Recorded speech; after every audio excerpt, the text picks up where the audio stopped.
These daylilies are delicious. This is Miscanthus sacciflorus robustus, one of the bigger grasses. It's not a real runner, doesn't spread around, stays together. Can go up to 14 feet tall. Blooms usually quite late, end of September, early October. It's quite a nice grass. In the background again, Helenium. These are Helenium Mardi Gras again. I just love them. Really nice when you get a little blue growing beside them. The Rudbeckia Goldsturm again.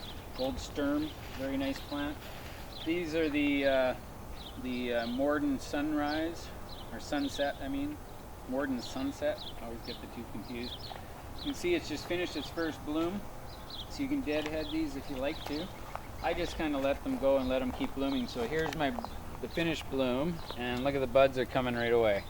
So these things are just continuous or perpetual bloom, and it's beautiful, that lovely apricot color. Look at that. That's just, you know, that's just perfect color for a garden, I think, that apricot tone.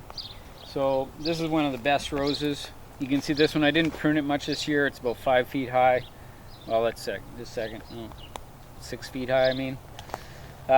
Definitely beautiful plant, easy to grow.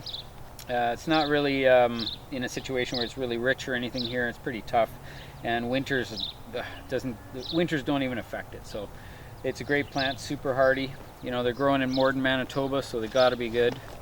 Over here, really quick, this is just a shot of these beautiful Achillea moonshines, just blooming away. They're just about finished their first bloom. They're starting to flop outwards. So I can just go along and just trim this outer edge all off, everything that's flopped, and just keep this nice stuff in the middle, and lo and behold, there's more blooms coming up inside. So as soon as we cut off that end bloom, then these side blooms come up and start to color up. And when they're early, you know, when they're young, they're bright yellow. Here's one that just opened. You can see how bright that is. And you can't help but to see these little California poppies in here. They're so pretty and bright, colorful. That apricot color again, but these are really quite weedy. I think if we remove every single one we can find out of this garden, so we only have a couple thousand.